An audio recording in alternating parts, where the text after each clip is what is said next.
on NFL Live from Steelers reporter Brooke Pryor. Just talked with Cam Hayward, who said he's preparing when asked if he's going to play on Sunday, but there's nothing definitive about his status as contract discussions continue for the OG. So something to keep our eye on this weekend when the Steelers visit the Jets Sunday. It'll be the first ever season opening game featuring starting quarterbacks who changed the teams they started for the previous year.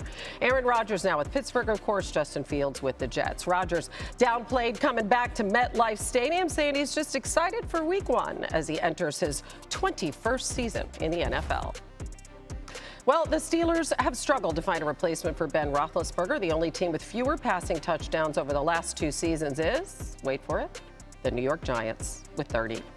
They also ranked 24th in precision pass percentage and total QBR over that time. Yeah, it's been a revolving door of quarterbacks there. Swagoo, what must we see from Aaron Rodgers in Pittsburgh? Swagoo. My bad, Hannah. I was just getting over being pissed off that Philly signs Darius Smith. So I got distracted during a live show. Okay, here's the deal. Here's the deal. When we get to Aaron Rodgers, the one thing I will be focused on is mobility.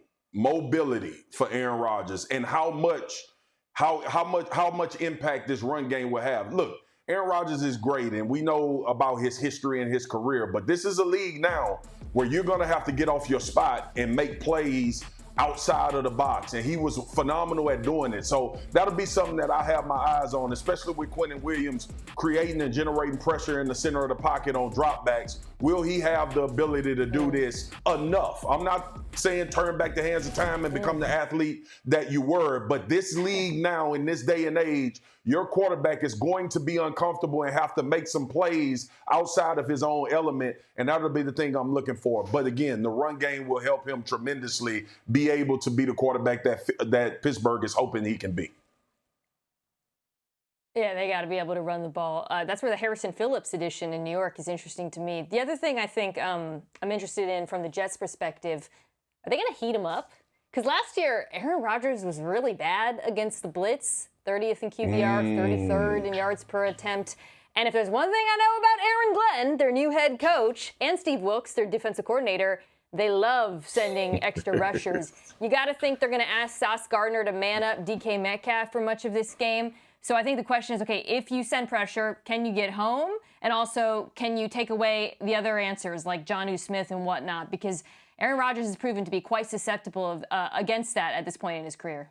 You know what, I love the fact that you mentioned Jonnu Smith, Mina, because Jonnu Smith is truly going to be the number 2 receiver on this team. You're going to see some 12 personnel with Pat Freiermuth on the field, moving Jonnu Smith to the U position where he can go in motion. You can create trips, some bunch formations where you can allow him and DK Metcalf to work from the same side. And to me, it's going to be, can Aaron Rodgers in some way play fearless, right? We know that throughout his career, he's been risk averse. The Pittsburgh Steelers don't need that. It's going to be about Jalen Warren, and it's going to be about Kenneth Gainwell. Caleb Johnson will play into that as well, the draft pick from Iowa. But can Aaron Rodgers put some juice into this offense? Listen, I went to training camp practice, and Marcus, you're right. I don't know if he's going to be able to run around, and I don't know if he's going to be able to get out of sight in a day. But I tell you what, he could still throw it.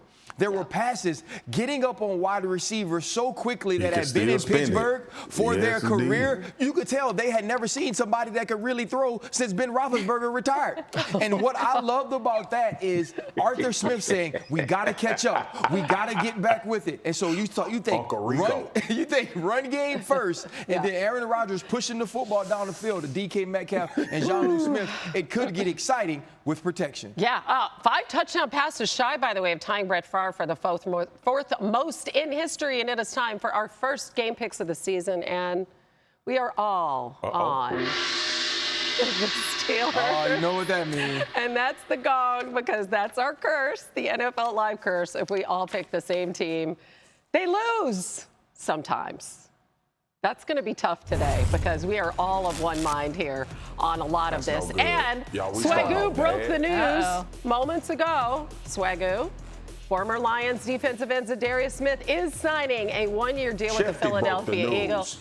Yeah, another pass rusher for Philly. I mean, you knew Howie Roseman wasn't just going to sit still. Hey, you know, right? Dak had way too much time. Howie Roseman right. said, nah, I don't like that. I'm going to drop a dime on him. Yeah, and I bet Howie's not done either, right? So anyway, that's very interesting. He don't sleep. Huh?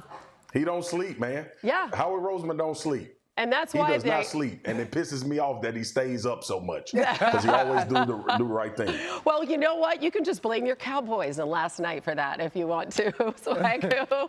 All right. Next, Micah Parsons. Yeah.